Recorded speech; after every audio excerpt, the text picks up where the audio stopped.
All right, let me get this straight. You want to play a martial character, not a half-caster, a straight martial character that can be a real heavy hitter, almost never miss when they take the attack action, has really good defensive options, and has control options, reliable ones, always in their back pocket. Well, actually, you're in luck. Because behind today's secret door, the Fighter Battlemaster Test Drive.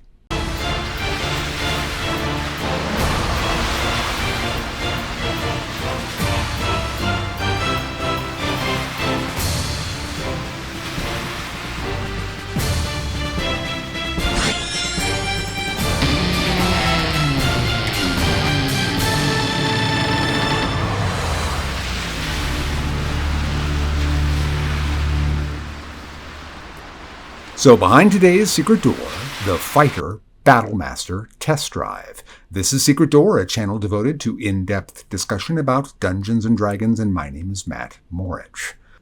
Alright, I have started a Patreon. If you're interested in supporting the channel, your help would be greatly appreciated and much needed. And many thanks to Marcelo and Doug for your support. The link will be in the pinned comment and in the description. All right, a test drive is exactly what it sounds like. It's your ability to see how a character will play from level to level. In this case, we'll be going from levels 1 through 10. It's actually a pretty big commitment to start playing a new character, and you shouldn't have to rely on just what your interpretation of the rules are, what you're getting out of reading the rule book, or what you're getting out of watching a build video or whatever.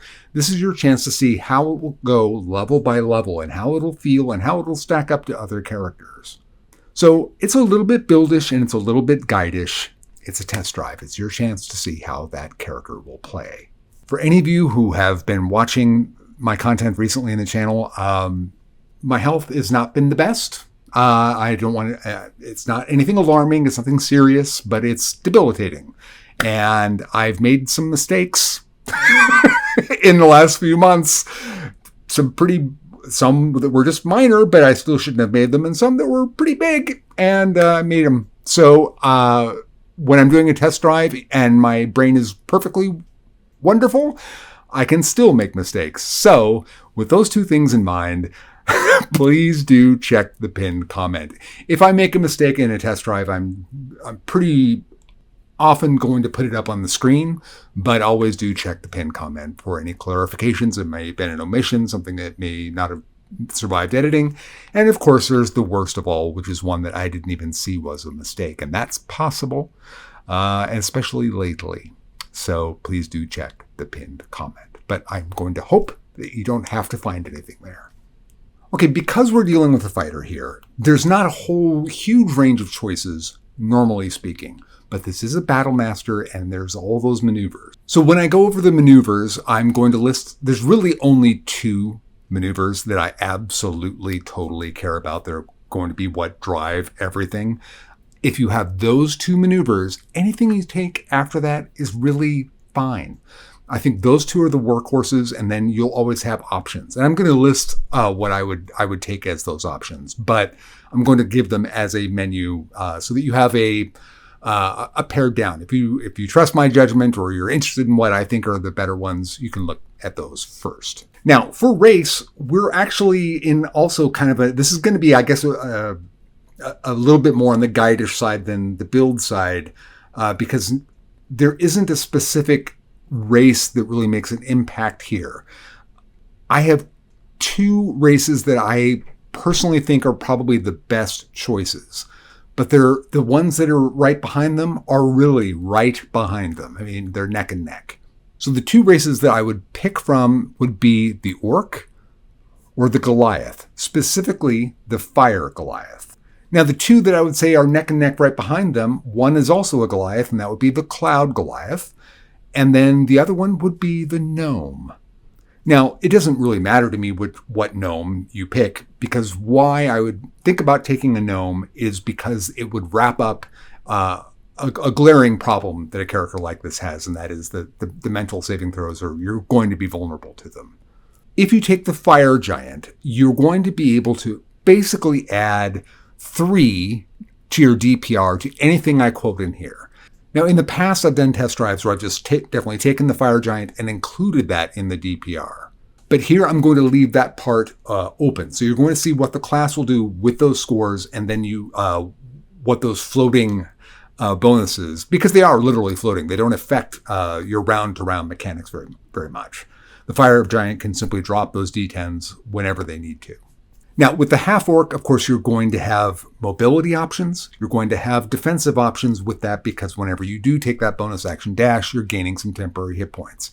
Now, those temporary hit points are going to be just a little bit more valuable than normal. Not as valuable as they would be with a barbarian, where they would essentially be doubled. But we are going to be taking a very strong defensive feat in this test drive. And so having a reliable and steady source of temporary hit points, no matter how few they are, it's just your proficiency bonus is all you get from them, from the orc. But when you combine that with this other effect from the other feat, it really does make it just a little bit better.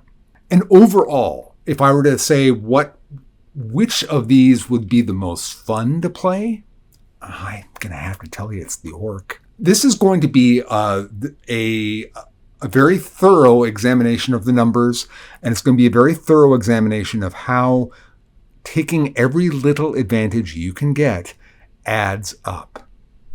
That is how you build a high DPR character in D&D. Now, the Battlemaster can be played many ways. I'm going to be presenting to you primarily the highest DPR options. I will be listing other maneuvers, but they would be done in place of some of these numbers. And they wouldn't, if you were to take something that's more control-oriented, or you utilize something off my list that was more control-oriented, yes, you'd lose a little bit for that particular shot, but you would be gaining some control. So I would suggest just sticking with the idea that a martial character's job is to go do damage, and this character can do it. That was my biggest concern, is to be sure that the Battlemaster couldn't just simply put up top tier numbers, and it can put up top tier numbers. I don't say that lightly. The Berserker Barbarian, for instance, does ridiculous, absolutely insane amount of damage for a martial character. This doesn't hit quite that, because but not anything else that I've ever done a test drive on has. But it's close. It's within shouting distance of the Berserker. Okay, 4 stats. We're going to buy a 15 strength. We're going to buy a 13 in either Dex or Con, and then a 14 in either Dex or Con, and we'll put the +1 in whichever one you put the 13 in. We'll dump intelligence. We'll buy a 10 for charisma, and we'll buy a 12 for wisdom. And of course, we're putting a +2 in strength for a 17 strength. Now, for the feat, we're going to take Magic Initiate, and we're going to take Find Familiar. Not only is Find Familiar just an amazingly great spell, of course, but it's going to give us real advantages with being able to get the help action every turn, which is this main function here in this test drive. To that end, we'll, of course, always be selecting the Owl to be able to get that flyby help action. All right, at level 1, we get our fighting style, we get weapon mastery, and we get second wind. For our fighting style, we're going to take great weapons. And we're going to be using the Great Axe, so we definitely want cleave. Now, some other points to consider here, and these are very important for the DPR calculations. There's going to be so many numbers, guys. There's going to be so many numbers. I'm assuming that there are going to be 3 encounters in a day, each lasting about 4 rounds each, on average. I'm assuming also that you're going to get 1 short rest a day. So that's the basis of how I'm going to be deriving all of my numbers. Now, further, with cleave, I'm going to assume that cleave is only going to go off half the time. I personally feel that you're going to be able to achieve that number, a higher percentage than that, but let's just go with half. So your DPR here at level 1 is going to be 9.2, and that's coming with advantage from the familiar, and you're going to get an additional average DPR of 2.25 from cleave. That's already cutting it in half because it's only going off half the time. So that gives you a total of 11.45, but I'm giving you these separate so that you know what our single target, and cleave by definition is hitting an ancillary target. Then at level 2, we get Action Surge. Action Surge is great, of course, but here at low levels, actually that extra action does seem to be quite dramatic in the moment, but because I only am assuming one short rest, this means you're going to have 2 extra attacks during this day. And when you divide that up amongst 12 rounds, that means that your average DPR is only going to go up by 1.05. But that does bring you up to a total DPR of 12.5 with Cleave, and that is a very respectable DPR at level 2, but it will be going up and up as we go along. So here at levels 1 and 2, you're a fighter. You've got second wind. You're able to defend yourself with that. If you went with the orc, you're dashing all over the place whenever you can with a bonus action. You've got really nothing in the way of your bonus action other than second wind. You have the ridiculous ability of being able to stay at 1 hit point rather than dropping to 0, which is the equivalent of Death Ward, which is a 4th level spell. So not only is that character going to be very mobile and dashing all over the place, it's going to be getting those temporary hit points, which even at this level, it's just 2 temporary hit points. But at this level, that adds up. I mean, if there are 12 rounds of combat and you dashed in, say, 5 of them, you had 10 extra temporary hit points throughout the course of that day. At first and second level, that's enormous. And you're dashing all over the place. So just a very fun character. If you did go with the Fire Giant, you're able to drop a D10 twice in a day on any attack that successfully hits. And that doesn't require an action or anything. It's very much like a mini smite from 5th edition. Save those for criticals and they will double, and that's how you get the real big payouts for the Fire Giant. All right, at level 3, we're a Battlemaster now. So we get 4 superiority dice. The dice are D8s. The dice fuel maneuvers. We get 3 maneuvers. The 2 that I care about the most, the ones that are going to be used in this test drive primarily, and you're going to be hearing me refer to them over and over again, is Precision and Riposte. Precision, when you miss, you can roll a D8, or your superiority die, and add that to the number rolled, potentially making it a hit. At early levels, missing in one round is a huge problem for martial characters. This is invaluable. Also, the value you are getting out of that D8, we talk so much about averages that you sometimes forget what it's like when you miss. It's a big problem. You get nothing. The average idea goes out of the window in that particular moment. You got nothing. And the enemy is trying to kill you. So the ability to turn that nothing into what a hit would mean is enormous. Now, you don't get anything more from the precision attack than that, but that's enormous for a martial character. Now, we're talking about a character that's getting advantage. So what we're going to be doing, with advantage, if you're fighting against somebody against the curve, you have about an 85% chance to hit them. Normally it's 60%. With advantage, you're talking about an 85% chance to hit. So I'm not trying to represent that you would only miss on a 1, 2, or 3. If you had a 60% chance to hit, that meant that you had a 1 through 8 would miss.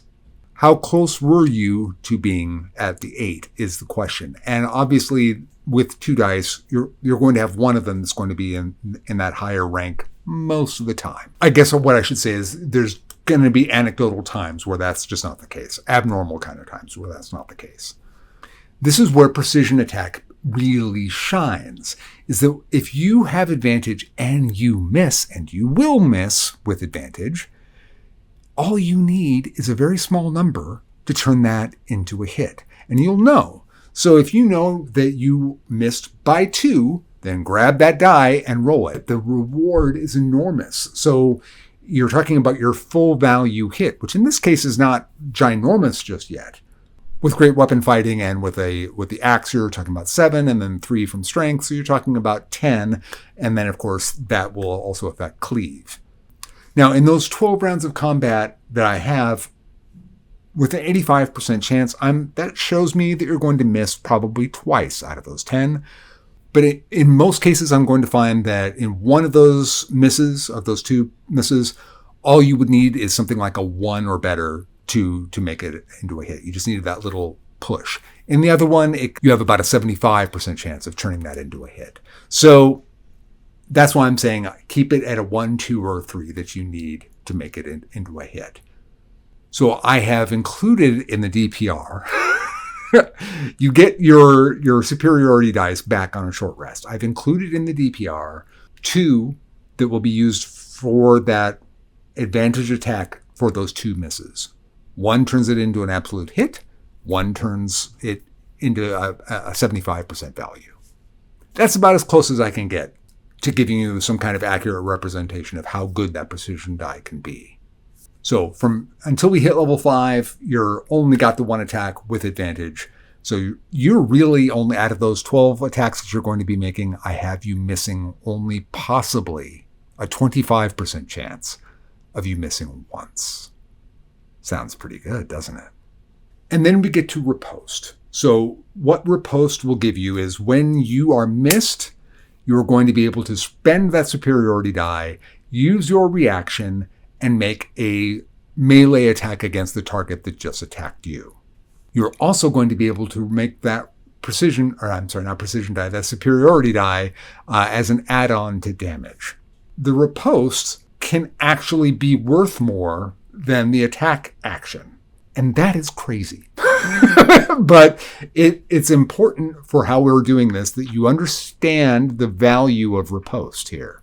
Now, I have all your remaining 6 dice being used for riposte. I think that in 12 rounds of combat, it's very safe to assume that you'll be missed 6 times. You're a frontline fighter. You're probably getting attacked more than once a turn. But it's important to note for riposte that it is not in the attack action. So anything that requires that, it doesn't count. This is a reaction-based attack. So things like Great Weapon Master only apply. That bonus only applies to attacks that come from within the attack action. They don't even affect the bonus action of Hue in Great Weapon Master, which really stinks, but they don't. So now those are the 2 breadwinners for the Battlemaster. But you do get 3. It doesn't matter to me which one you pick because these are the only 2 that I really care about. I'm going to list off a few of the ones that I would consider taking at this level. One would be Commander Strike. Now, Commander Strike is going to allow you to sacrifice one of your attacks and give them to an ally by spending that superiority die and sacrificing one of your attacks to give your ally the ability to take a reaction to make an attack. The reason why I am listing it here is that, especially here at low levels, depending on how that combat is shaping out, that ability to get that extra attack over there across the battlefield can make all the difference in the world. And it could be that your ally that you're letting have that extra attack, or maybe that ally has extra bonuses. Maybe they got a bless and you didn't, or something to that effect. That it's more advantageous. That attack will mean more, either just mechanically, or situationally, or strategically. Those are a lot of things to consider that a thing like Commander Strike can lend itself to. So I only am going to suggest that you take Commander Strike. Now, I'm not suggesting that you really want to use it all the time. I'm not even going to represent that you use it really hardly ever. It's just in your pocket if you need it. But don't even bother taking it, though, if you don't feel like you're going to be able to have a good sense of when to use it. If that's not you, don't take it. You'll just waste it. So don't bother with it. Just use pick one of the other ones I'm about to mention. Menacing Attack can give the frightened condition for 1 round. But with all the push effects that are out in D&D right now, if you are able to get that push effect on a frightened creature, the big thing about the frightened condition is that they cannot willingly get closer to you. So if you have done a push effect, and if that is a beast or something that doesn't have a ranged attack or anything or a reach attack or anything like that, that creature is out of the combat for that round. That's a really nice bonus to have. They do get a save. So Menacing Attack is one that I like for that little bit of control effect. And here at this level, those would be the 2 that I would really be looking at. One other to consider would be Disarming Strike. Now, Disarming Strike does have the advantage that you're going to get the superiority die as added damage, and they have to make a saving throw, and if they fail that saving throw, they drop the weapon that they have. Now, that's either really good or it's almost pointless. So it's so situational. It's one of those, it's a maneuver that if you have it in your pocket when you really need it, it's great. Now, this is the nice thing about these maneuvers that I'm going to be listening to you, because the only two you need to rock and roll with this character is precision and riposte. If you have those two, you're golden. You're great. Everything else can be very much, think of it like a wizard just taking the what if spells. What if this happens? What if that happens? And you have them there. It's great. So something like Disarming Strike for some kind of creature that's got a really big problem weapon, it could be a really great thing to have. You might go through your entire career and never find that you ever really need it. It really just depends. Okay, so for DPR here at level 3, you're going to get a 10.6 with advantage with the attack that does advantage. That's with the 2 precisions thrown in. Then you add 6 ripostes, and it jumps up another 4.9. That brings you to a total of 15.6. And then when you add cleave in, you're getting another 2 1/4 from that, which brings you to 17.85 at level 3. And that is great damage. And once again, if you went with Fire Giant, sprinkle another 2 or 3 on top of that. At level 4, we're going, of course, with Great Weapon Master. This pushes our strength to 18, and now we, of course, are going to get our proficiency bonus added into damage for attacks that are within our attack action, and we get the ability to hew. Hew, when we drop a character to 0 or we roll a critical hit, we can make a bonus action attack, but that bonus action hew attack does not get that extra damage bonus. But we're gaining an extra +1 to damage now because our strength is 18. And of course, we're adding +2 from Great Weapon Master's damage as well. Our DPR, now at level 4, is 13.31. That's the attack with advantage and with 2 precisions. And then with 6 ripostes, add another 5 and change on top of that. And we're at 18.54. But wait, there's more! And then we add 6 ripostes, and that adds another 5 and change on top, so we're now at 18.54. And then we add hew, and I'm figuring that you're going to drop a character, probably one, or a creature once in a combat, and then you're going to have 2 crits in a day. So 3 and then 2, 5 hews in a day. That adds 2.9 to bring us up to 21.54. Then we get an extra 2.85 from cleave, and that brings us up to 24.16 total DPR at level 4. At level 5, we get our extra attack, and we get tactical shift, and our proficiency bonus jumps to +3. So we're going to get that extra. We're not only getting the extra attack, but we're getting yet another +1 to damage for attacks that are within the attack action. Now, tactical shift, when you take your second wind, and that's a bonus action, you're going to actually be able to move half of your normal speed without drawing opportunity attacks. So I want you to remember that when we get to the possible feat that we're taking, because I'm going to give you an option of 2 feats at level 6. This brings our DPR, with the first attack coming from it with advantage and the 2 precisions dropped in. That attack is doing 14.29. With our second attack, the second attack is adding 8.72. That brings us to a subtotal of 23.01. Add in 6 ripostes at 5.2, and now we're looking at 28.21. Then hew 5 times for 2.88. for 30.09. Then add 6 cleaves for another 3.12.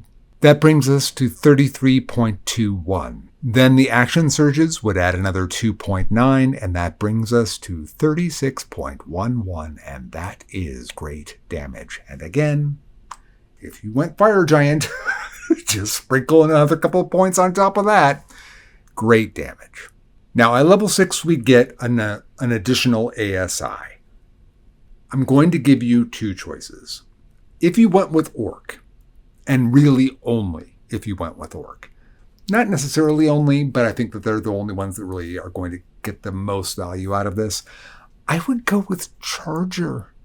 This is not a feat that I normally like, but then when you take the dash action, you're getting an extra 10 feet. Well, If you went with Orc, the Orc can bonus action dash multiple times throughout the day. It's a proficiency bonus, and then it refreshes at a short rest. So at this level, that would be 6 dashes in a day, but that requires 6 bonus actions. So keep that in mind.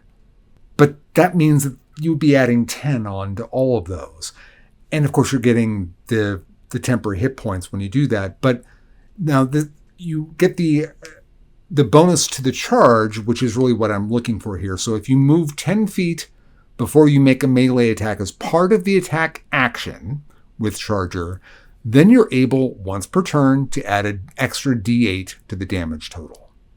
Now, between your ability to maneuver with Second Wind and your ability to with Tactical Shift and the ability to just move around in general, as regardless of Second Wind, with the dash action for the Orc, I think that the Orc could pull this off probably twice in a combat. Once very likely, not every time, but very likely on the opening round, and then once as an opportunity point at some point during the combat. Now, that doesn't sound like all that much, I know, but an extra 2d8 in combat, figuring in hitting percentages and everything else, you're still talking about that's a DPR bonus of about 3 points a round. That's a sizable get from a feat like this. Plus, you're getting the mobility, and it's a half feat. Everything's a half feat, but you get what I'm saying. But anybody could take Charger. I think that the Orc, because they are getting the dash bonus so often, that they're going to get a particular bonus to this. Now, the maneuvers that we're going to be getting at level 7, if you do go with Charger, there's some extra maneuvers that you could take that could help facilitate Charger. So I'm not just saying this out of the blue. There's a certain synergy here. That being said, you can play Orc and you don't have to go with Charger. This is not figured into the DPR at all. I'm listing this as an option. I think it would be a lot of fun if you are playing with the Orc and doing all that, just to have that ability to get that little extra oomph in. Even if you only get one off in a combat, that's still raising your DPR by about 1.5 points, and that's not incidental. It's giving you something else that you can reach for. Or you could take, and you're definitely going to take this feat, one way or the other. It's whether you take it now or at level 8. Heavy Armor Master. Heavy Armor Master, you're going to be able to bump your strength. And of course, when you get hit by one of the big 3, bludgeoning, slashing, piercing, you're going to be able to take your proficiency bonus and take that off the top. Now, with the Orc, if you went with that, and you've got temporary hit points coming from when you do take the dash action, that's actually a really nice synergy. This is where, like, adding those little things is just, it's so much like adding DPR up, right? Now, defensively, we're doing the same thing. So we take a little bit here and we take a little bit there. And before you know it, you've got actually a reasonably good defense. You're getting your proficiency bonus from the Orc in temporary hit points, which is now +3. You're taking 3 off the top here. So you're talking about 6. Now, at this point, that's probably equal to about resistance to a hit. That's not so bad. That's 1 hit. But then you're going to always get that extra 3 just taken off the top, which is sort of like half resistance. But the nice thing is that it scales now, and you're walking in at it at level with a +3 bonus, and then at level 9, it's going to be +4. So I realize that most of you are going to feel much safer about taking Heavy Armor Master, and I understand, and I probably would too. But do think about taking Charger if you went with Orc. Now, here's the really crazy part, though. What if you did take Charger and you went with the Giant? You're talking about the 3 points that the Giant's getting, the Fire Giant, and the 3 points that Charger will get you in. If you can do that twice in a combat, that's an extra 6 on top of the numbers I've already quoted to you. Now, Sentinel is still going to be an option. You could always just throw that in there. I'm trying to take feats here that are trying to take unique advantage of what the Battlemaster offers. Obviously, things like Sentinel are still going to be valuable. The problem is that if you go with the Riposte, and you should definitely go with Riposte, that's 6 of your reactions. So you're only getting half of the potential of Sentinel. which is why I just didn't take it. And at 7th level, we get Know Your Enemy from the Battlemaster. You can take a bonus action, and a creature that you see within 30 feet of you, you're able to discern whether if they have resistances or vulnerabilities, blah, blah, blah, blah, blah, those kinds of things. And you can buy another use of it. You only get one per long rest. You can buy another use of it if you spend a superiority die, and I wouldn't advise doing that necessarily. But it might be important, so it's nice to be able to do that. But we also get another superiority die, so we have 5. So now that means we have 10 after with the short rest. I should be pointing out that the Battlemaster is uniquely situated amongst a lot of these other characters that I do a lot of DPR with, where if you did get one extra long rest, these numbers start getting even wackier. Because you're not talking about limiting to 2 precision tries. I'm keeping a very low risk ratio with precision. If you had an extra 5 dice, anything you missed on, you could be just changing into hits.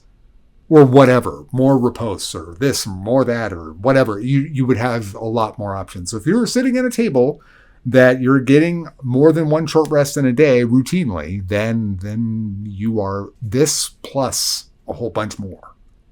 But for the sake of the numbers I'm going to give you here, I'm going to assume that these extra 2 dice that you're going to get are going to go for some of the luxury picks, like, say, Menacing Attack, things that aren't going to be wildly shifting the DPR around very much. Maybe Disarming Strike, maybe Commander Strike, those kinds of things. There's going to be some other options that I think we should talk about.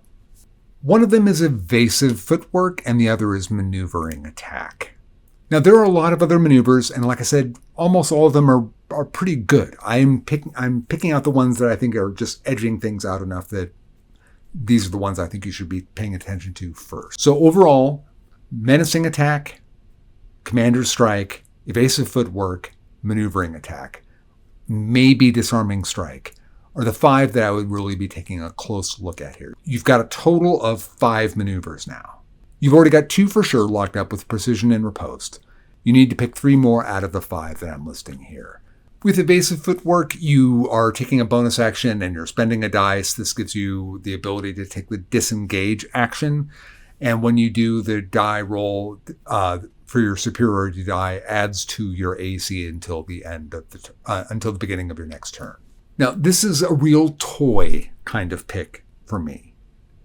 This is really set up for desperate scenarios. You need to get away. Things are going very badly.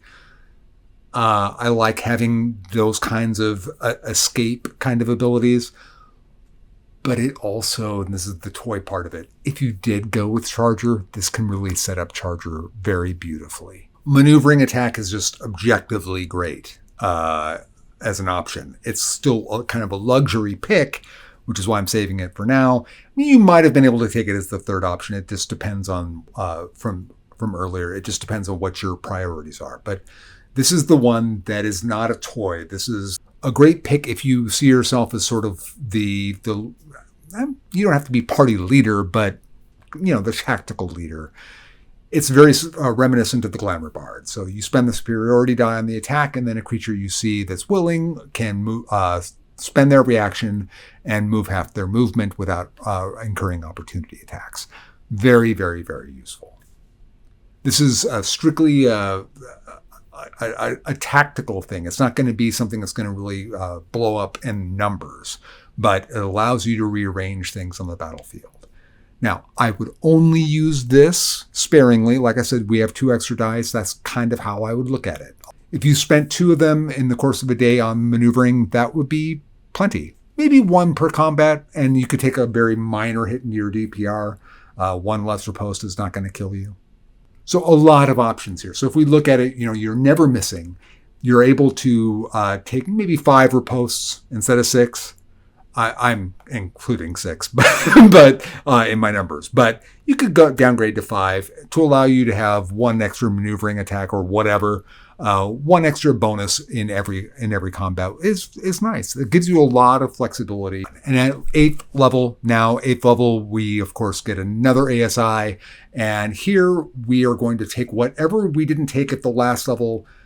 If you're going with Orc and you had Charger, you're now taking Heavy Armor Master. If you are not interested in Charger or you're not an Orc, you already had Heavy Armor Master, and now you want to take something like Slasher, and I'm going to tell you why.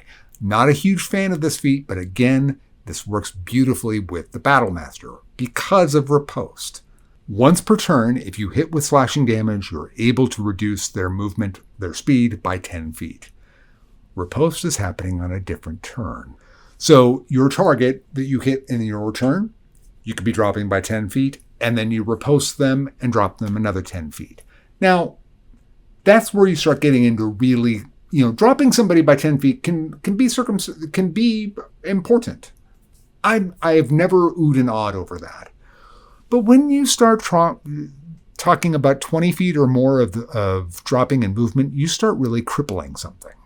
So it's for that reason that I think Slasher is a really good choice for a Battlemaster that's using Riposte.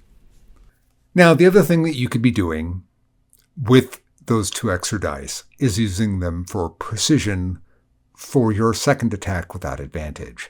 So the ones that are so close, but you just missed, you could use 2 of those dice to turn those into hits. Now, I am going to include those numbers here.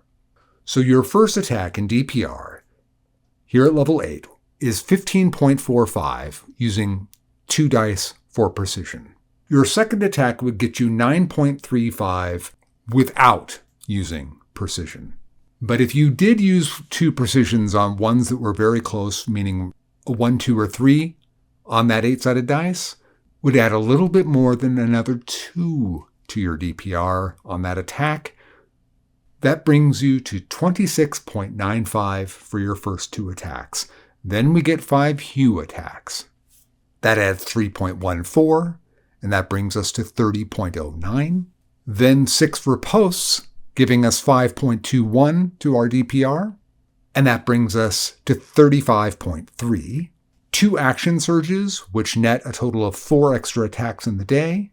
They add 3.11, bringing us up to 38.41.